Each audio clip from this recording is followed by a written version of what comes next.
먼저 자연스님의 단체를 바로 정해드리도록 하겠습니다. 예, 안녕하세요. 방금 소개받은 자연입니다. 박수 혹시 세 박수로.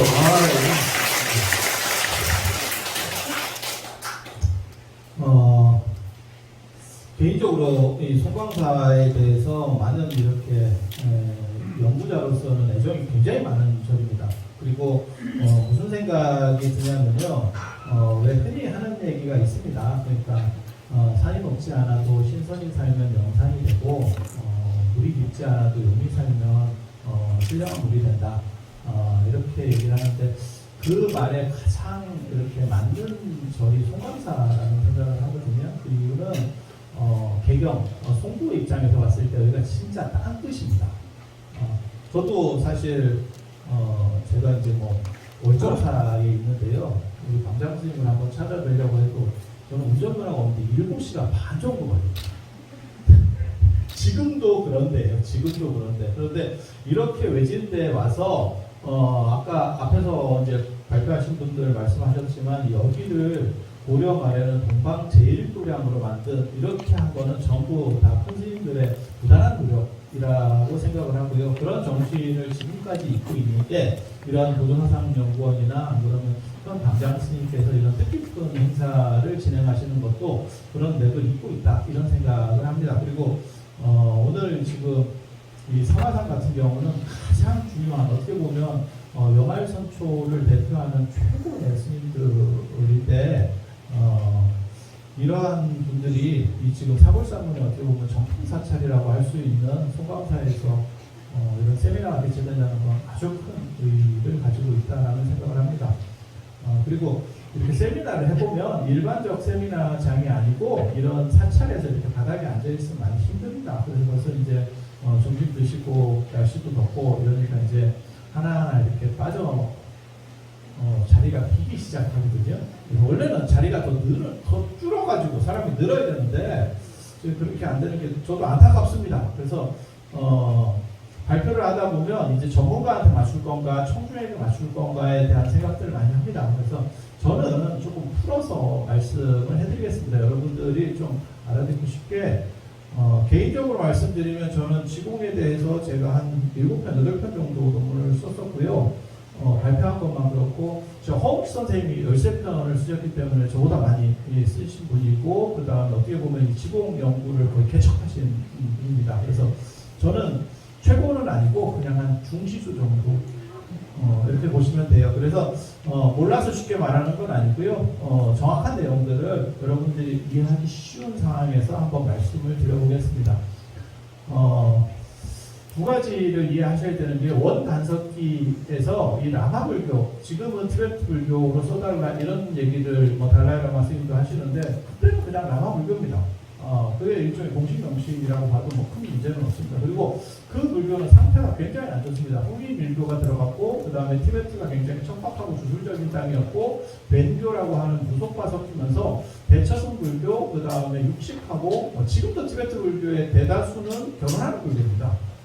지금 나라를 뺏기고 나서 티베트가 상당히 좋아진 겁니다. 역으로 먹고 살 게 없어지니까. 그래서 그 영향을 받아서 한국 불교가 아주 절단이 납니다. 그러니까 개인적으로 가장 안타까운 것 중에 하나가 그 부분들을 이제 다 해소시키는 게 영알삼사, 나홍 스님, 그 다음에 태고 스님, 배웅병환 스님 이런 분들이 어떻게 보면 자체 정화를 한 거예요. 그리고 그 힘을 뺏기는 과정에서 그 안의 세력들을 제거하는 과정에서 사실 성리학적으로 주도권이 넘어갔다라고 생각을 하거든요. 그래서 티베트 불교에 대해서 저는 상당히 부정적으로 봅니다. 역사적 티베트 불교, 지금 티베트 불교가 아니고 역사적 티베트 불교. 그리고 이 어른들이 하신 일은 한국 불교를 바로 세우는 굉장히 중요한 일을 하신 거예요. 그래서 당시에 고려 불교가 원간섭기 영향 속에서 거의 대부분 대서승을 하는 그런 상황이라고 보시면 돼요. 일제강점기 우리가 끝나고 나는데 그때 일제강점기 35년이었는데 1954년 그 조사에 보면 4%만 비부승이었고 나머지 다 대처승이었습니다. 그래서 원간섭기 때 진짜 만만치 않았습니다. 상황들이 굉장히 안 좋았었는데 그것들을 다 바로 세우는 게 이 어른들이었다라는 가까이 생각하시고 그 다음에 이 원간섭기가 재밌는 시절입니다. 그전에는 우리가 중국이라든지 이런 데 문화적으로 중국을 맞서기가 상당히 어려웠었는데 원간섭기 기간에 제 앞에 좀 무서운 연구자가 발표한 부분을 보셔서 아시겠지만 그때는 고려인의 신분이 중국 한족 강남 남인보다 높았습니다. 그리고 저희가 이제 줄을 나중에 잘 서가지고 거의 2류 정도의 레벨까지, 그 정도까지 비슷하게 되거든요. 그래서 1류는 몽고인이고 2류는 생목인, 그 다음에 3북은 3등이 이제 강북의 화북인이라고 그러거든요. 금나라 사람들입니다. 그래서 거기까지는 별로 이렇게 불만족이 없었고, 그 다음에 강남 남인들, 한족입니다. 한족들이 상당히 이제 좀 문제도 되고 이렇게 됐던 상황이에요. 그래서 원간섭기 고려의 특징이 뭐냐면 중국에 대한 사대주의가 없습니다. 우리보다 신분이 낮았기 때문에. 신분이 낮았기 때문에 사대주의가 없어요. 그리고 몽고에 대해서는 우리보다 세지만 몽고를 약간 야만적으로 봤어요. 그러니까 이율배반적인 거예요. 우리보다 세기는 세지만 쟤네보다는 우리가 나은 거 아니야? 이런 생각들을 하고 있었습니다. 그때 지공스님이 인도에서 오시는 거예요. 인도에서 내가 인도 불교를 배워서 왔는데 이렇게 하면서 이제 게다가 원나라 진종이라고 하는 황제의 권위까지 빌려서 그리고 또 이제 혈통도 이제 그 부분은 약간 이제 좀 생각해 볼 게 여러 가지가 있는데 석가족 혈통을 이으셨다. 이런 내용들이 나옵니다. 중국에도 60권 화엄경을 번역한 불타발타라 스님 같은 경우도 석가족 혈통을 이었다. 이렇게 나옵니다. 그래서 인도의 흐름 중에 스님들 중에 그렇게 말씀하시는 분들이 좀 있어요. 그래서 그렇다 치고 이런 부분들이 결합이 되면서 불과 2년 7개월밖에 안 됐는데 선풍적 인기를 끕니다. 그리고 어떤 것 때문에 그러냐면요. 계율교화라고 하는 게 선이라고 하는 건 1대1로 이렇게 감동을 줘야 되는데 계율교화는 그냥 막 몇천 명도 동시에 교화가 가능한 거예요. 그리고 청정한 거를 강조한 거니까 우리도 일제강점기 때도 그랬습니다. 대처승들이 본사주지를 할 때 사법개정이 돼서 대처승들이 본사주지를 할 때 그래도 종정은 비구스님이 돼야 되는 거 아니냐 이런 식으로 올라간 게 나중에 하람스님이거든요. 청정하신 분은 우리는 그렇게 살지는 못하지만 그렇게 모셔야 되는 거 아니냐라는 생각들을 했었어요. 그래서 고려 때도 그런 생각들이 있었던 것 같습니다. 그래서 지공스님이 윤리적 불교, 그러니까 계율적 불교, 그 다음에 주술적인 거를 타파하고, 그 다음에 청정한 선, 인도적인 얘기를 하니까 고려 불교가 완전히 열광을 합니다. 열광을. 그렇게 해서 엄청난 흔적들을 남기시는 게 나중에 영향력으로 남아서 이제 고려 불교의 선수들이 다 지공스님 계신 그 대도, 그러니까 지금 북경 쪽입니다. 그 법원사를 참배를 가게 되는 이유고, 그 다음에 앞에서도 나왔지만 지공의 사리가 왔을 때 공유랑이 이혼하는 부처님 치라사리, 그게 송나라 때 이쪽으로 넘어오는 치라사리거든요. 저는 사리조에 보면 그래서 그 부처님 사리와 더불어서 이렇게 이혼했다라고 하는 것도 굉장히 지공 스님을 얼마나 높게 봤는지, 그리고 조선왕조실록에도 보면 이방원 같은 경우도 이방원이 불교를 별로 안 좋아합니다. 그런데 무학대사는 굉장히 낮춰보면서 지공이나 나홍 스님을 굉장히 존중하는, 그래서 지공이나 나홍 스님 같은 분이 안 계시는데 이게 되겠냐? 이런 식 얘기들을 할 정도로 지공은 거의 심각화되는 그런 정도 인물이에요. 그리고 지금도 그렇게 돼 있는 거죠. 그래서 증명사화상은 이건 심각화되는 분들이라고 보시면 돼요. 그래서 그런 정도 생각을 하시고, 제가 여기서 논문에서 말하려고 하는 거는 그게 이제 배경이라고 보시면 되고, 이 어른이 어양사라고 하는 황제의 권위를 빌려서 금강산에서 이렇게 향을 사르고 나서 다시 돌아가신 뒤의 일입니다. 돌아가셨는데 무슨 일이 벌어졌냐면 진종이라고 하는 당신에게 임무를 맡겼던 황제는 이미 돌아가셨어요. 그리고 그 뒤로 한 5년 정도 만에, 한 5년 동안 황제가 한 5번 바뀌면 이제 막 정권이 안에서 막 어떻게 보면 권력투쟁이 일어나는 그런 시절들이 막 벌어집니다. 이러한 상황 속에서 지공스님이 티베트 불교랑 문제가 일어나는 것 같아요. 그러니까 황제 주변에 있던 승려들하고 충돌했다. 그러니까 고려에서는 티베트 불교에 대해서 이렇게 비판적으로 그러니까 계율적인 청정성이라든지 이런 것들을 강조하는 게 고려 사람들에게 굉장히 좋았는데 원나라 사람들은 딱히 그랬던 것 같지 않아요. 그래서 그런 거를 좀 묵인하는 것 같습니다. 그래서 황제 주변에 있는 고위급 승려들하고 지공이 충돌을 합니다. 그래서 한 이제 10년 동안 이제 굉장히 고생을 하죠. 그게 이제 46페이지의 밑에서 나오는 얘기입니다. 46페이지 밑에 한 5번째 줄, 제가 까만표 체크해 놓은 것만 읽겠습니다. 문종의 앞에서 황실과 가까운 승려들과 불교의 관점에 대한 논쟁이 발생함. 지공이 승려들을 곤혹스럽게 하자 그 황제 옆에 있는 그런 고위급 승려들을 티베트 남아선들입니다. 앙심을 품고 보복함. 철력초 1328년부터 한 10여 년 동안 극심한 고초를 겪게 됨. 거의 뭐 가택연금에다가 먹을 것도 잘 좀 안 되는 것 같아요. 개인적으로는 한 뭐 미리안치 이 정도 비슷하게 하는 거예요. 밥도 제대로 못 먹고 막 이랬었다는 거예요. 그래서 1333년 태종이 집권하고 지원연간에 이르러 치세가 안정되면서 지공의 분부가 풀리고 지공이 복권되면서 명성이 떨치. 이렇게 갑자기 이제 태종이 등극하고 이게 한 5년 정도 됐을 거예요. 그때 6년째 이게 풀리거든요.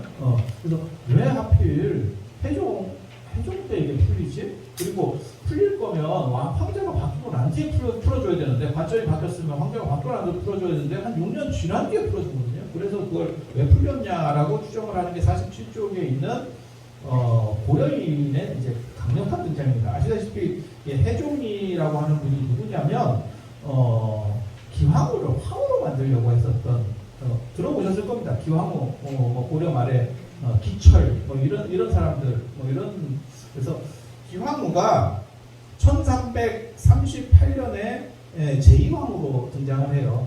원래는 제1황후를 시키려고 했는데 안에서 반대가 일어나가지고 제2황후로다가 넣는데 그런데 실권은 기황후한테 있었어요. 그리고 기황후 아들이 나중에 황제가 돼요.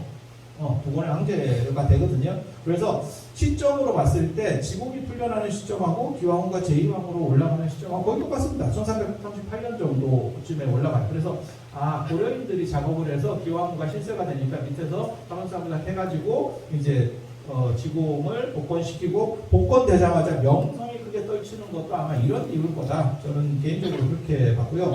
48쪽부터 나오는 걸 보시면 왜 지공이 남아선들하고 충돌하느냐. 그거 티베트를 경유하고 인도에서도 탄트라불 그러니까 성적인 성력 숭배, 약간 섹스 같은 거 이런 거를 이렇게 하는 쪽하고 많이 충돌합니다. 지공스님이 그런 거 싫어합니다. 굉장히 계율적인 분이에요. 굉장히 엄격한 분입니다. 그러다 보니까 티베트 불교랑은 당연히 안 맞았고 티베트를 경유할 때는 죽이려고 합니다. 그리고 사람한테 두드려 맞아서 이빨도 나가고 치아도 나가고 이런 내용들이 기록이 되어 있습니다. 당신이 직접 진술한 그런 기록들이 있어요. 그래서 서로 계열들이 안 맞아서 서로 생각들이 굉장히 많이 달라서 한 사람은 엄격주의자고 한 사람은 지금 대처성 집단이고 그걸 앞에서 대놓고 공격을 하니까 이렇게 근거가 되고 한 10년 동안 고초를 겪은 게 아닌가 이렇게 이제 판단을 해보는 거고요. 50쪽으로 넘어가시면 이제 지공과 관련해서 지공스님과 관련해서 가장 큰 미스테리라고 할 수 있는 게 이겁니다. 10년 동안 고초를 겪은 거는 이해하는데 그 뒤부터 계율에 대한 생각이 리얼이 바뀌어요. 그래서 화려한 복장을 하고 머리를 기르는. 그래서 지공화상 진영을 보면 이게 스님 복장이 나옵니다. 약간 귀족 복장. 그 부분을 도대체 어떻게 이해할 거냐. 그리고 지금 51쪽에 보시면 51쪽 세 번째 줄에 보시면 고려의 그러니까 나홍 스님, 대분 스님, 그 다음에 무학 스님, 그 다음에 지천 스님들이 찾아갔을 때는 해금되고 나서 풀리고 나서 한 10년 뒤쯤이에요. 그리고 지공 스님을 후원했던 거는 원나라 사람들은 거의 별로 없었던 것 같고 그 다음에 그 고려인들이에요. 그래서 법원사의 또 다른 별명이 고려사였고 대부분 다 고려인들이 후원을 했었습니다. 그리고 이제 나홍 스님 같은 경우가 이제 법을 받게 되고 나홍하고 경한 스님은 법을 받았고 대군 누구야 무학 스님하고 지천 스님은 못 받아서 이제 나홍 스님 제자가 되고 이제 이런 식으로 흘러간다. 그리고 52쪽 보시면 지공선의 가장 큰 특징 중에 하나가 이적이 나온다는 거예요. 그러니까 신통, 요즘으로 말하면 그냥 신통을 보이는데 선불교 같은 데서는 신통을 그렇게 높게 안 보거든요. 그러니까 두 가지 문화권이 있는데 이론론적 문화권에서는 동아시아가 이론론적 문화권이에요. 그러니까 일상 자체가 깨달음이다라고 생각하는 이론론적 사고 안에서는 신통이 발현될 공간이 없어요. 그래서 신통에 대해서 부정적이에요. 그 대신에 일상을 한계라고 하는 거죠. 그러니까 홍수룡에서 나오는 것처럼 평상심시 도운 거예요. 그게 도인데 따로 신통이 뭔 필요가 있어? 이렇게 되는 거고, 인도부터 유럽까지 이원론적 배경 속에서는 차안과 피안이라는 개념이 있는 거예요. 그래서 피안의 에너지를 차 안에서 쓸 수 있으면 매트릭스 같이 그 안에서 매트릭스의 주인공인 네오가 매트릭스 세계 속에 들어가서 어떤 능력들을 발휘하듯이 그게 신통 구조입니다. 그런데 지공에게는 이런 53페이지에 제가 이렇게 쭉 번호를 펴놨는데 이게 다 지공과 관련해서 어떤 이적들이 발생하는 이야기들인데 이적에 대한 이야기가 문헌 대비, 문헌의 분량 대비 상당히 많습니다. 그래서 이게 인도적 특징인가 보다 이렇게 생각을 하고, 또 한 가지는 뭐가 있냐면 티베트 불교가 당시에 굉장히 주술적이거든요.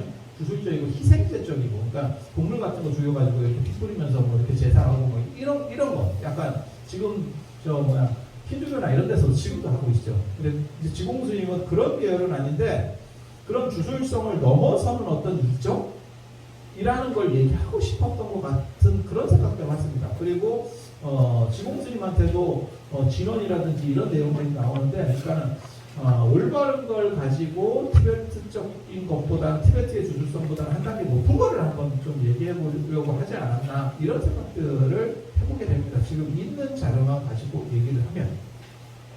그리고 55페이지로 가시면 이제 맨 마지막 이제 얘기입니다.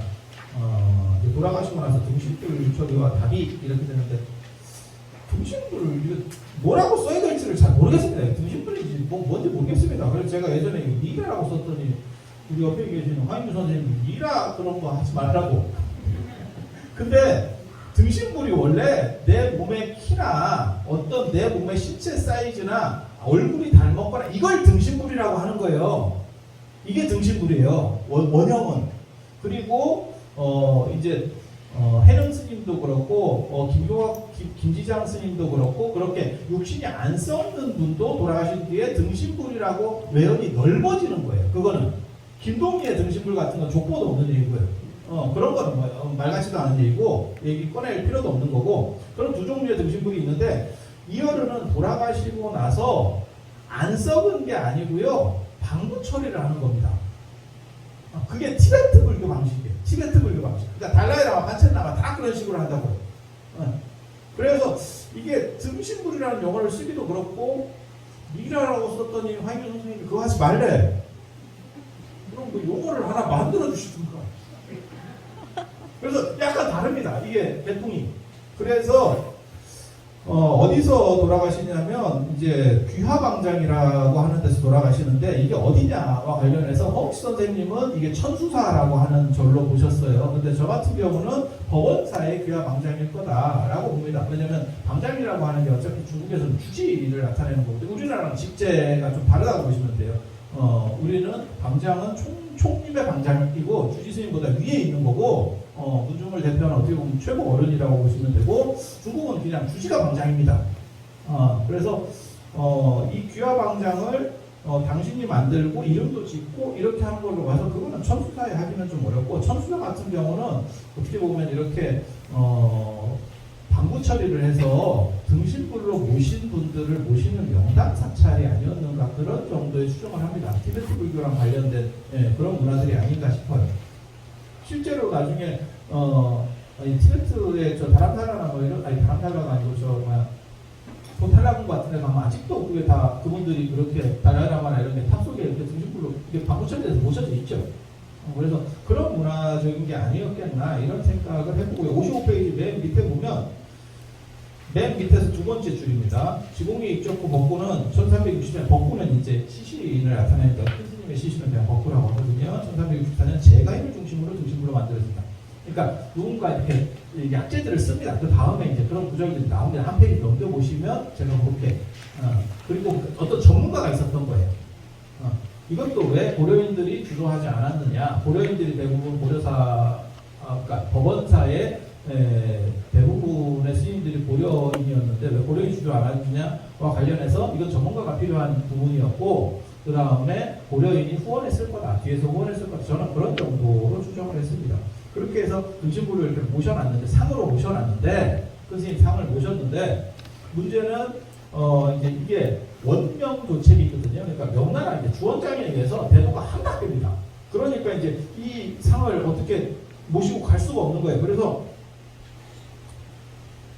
병임성으로다가 옮겼다가 이거 도저히 옮길 수가 없는가 봐요, 제자들도. 그래서 다비를 합니다.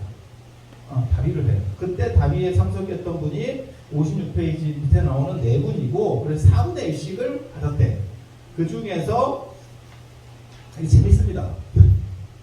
57쪽 네 번째 줄 보시면 이 기록을 자세히 보면 그 4분의 1을 가졌던 다련이라고 하는 분의, 그러니까 4분의 1을 가졌으니까 25%, 그리고 청해라고 하는 분이 가졌던 거는 반만 가지고 왔어요. 그래서 합치면 37.5% 정도가 고려로 넘어옵니다. 그렇게 넘어오는 이유는 이제 고려의 지공스님에 대한 이런 뭐랄까 할까 신심이라든지 모시는 것도 간절한 것도 있고, 그 다음에 대동도 이미 그 당시에 전랑이거든요. 전쟁터 상황이니까, 그래서 고려로 모셨으면 좋겠다라고 해서 57쪽에 중간에 인용문 바로 밑에 있는 그 패락을 했습니다. 다련과 다래가 고려로 1369년 겨울로 오게 되고, 1370년 1월 1일 연골이 최종 목적지 회양사에 도착한다. 회양사는 굉장히 중요한 거예요. 그런데 그때 오는 과정에서 개경을 거쳤을 거다. 왜?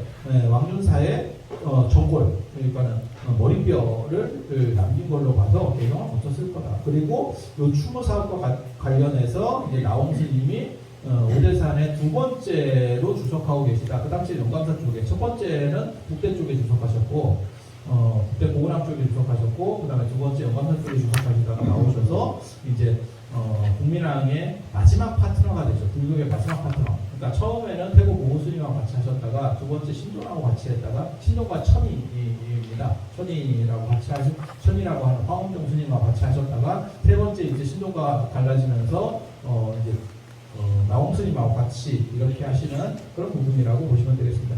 58쪽 결론의 그 첫째부터 여섯째까지만 읽고 마치도록 하겠습니다. 첫째, 지공의 근본은 정계개편보다도 라마불교와 갈등 때문이었으며, 그 핵심에는 대승의 자비와 계율을 강조한 지공의 관점, 그 다음에 라마불교의 비계율적인 행태와 희생 및 주술성의 충돌이 존재한다. 둘째, 지공의 지원정관 복권에는 정계개편도 존재하지만 그보다 기왕후를 필두로 하는 고려인의 역할이 주요했던 것 같다. 셋째, 지공은 근고 과정에서 계율적인 측면이 붕괴되는데 이는 복권된 후에도 입적 때까지 계속된다. 이를 통해서 지공은 계율에 대한 인식의 변화가 존재했음을 알 수 있다. 넷째, 지공에게는 인도 불교적인 특징 중 하나로 강력한 신의성이 존재하는데, 이는 지공의 선이 중국의 남종선과는 다른 인도선적인 면모를 인지해 보도록 한다. 즉 이를 통해서 지공의 인도선적인 면모를 인지해 볼 수 있는 것이다. 다섯째, 지공의 입적은 법원사 귀화방전에서 이루어지지만 이후 영당이 천수사로 법구가 옮겨지고 인도내의 티베트 불교의 전통에 입각해 등신불이 된다. 여섯째, 지공의 법구는 원명 교체에 따른 혼란으로 제자들에 의해서 이윤되다가 1368년 답이되는데 이 중 37.5% 정도가 고려로 옮겨진다. 이로 인해 추모열기를 통해서 오대산에 연구했던 나홍이 재등장하며 나홍이 고려 공민왕 말기 고려불교의 핵심 인물이 된다. 그리고 지금 방장 스님께서 저는 그 말씀을 사석에서 듣고 굉장히 이렇게 감사하게 생각을 했는데요. 지금 전 세계적으로 명상주의가 굉장히 지금 부각되고 있습니다. 그런데 우리가 인대종이라든지 이런 데 국한해 놓으면 중국으로부터 변별하는 한국 불교 간의 이상을 정립하기가 굉장히 어렵습니다. 그래서 지공이 들어오면 인도 불교에서 동아시아를 전체를 아울릴 수 있는 명상의 흐름을 우리가 가질 수가 있습니다. 그리고 그러한 부분에서 어떻게 보면 송광사야말로 저도 오래된 사찰들을 많이 이렇게 제가 공부도 해보고 했지만 무슨 일이 있냐면, 절이 크고 오래됐다 그래서 꼭 거기에 고승들이 많은 게 아닙니다. 그러니까 몇 분 없어요. 이렇게 쭉 사적 같은 거 이렇게 정리하려고 하면 몇 분 없습니다. 그런데 송광사에는 차고 넘쳐. 그래서 어떻게 보면 이러한 영상주의 시대를 리드하고 그 다음에 선도할 수 있는 것이 이러한 송광사가 됐으면 좋겠다라는 바람을 가져보면서 이상 제 발표를 마치겠습니다.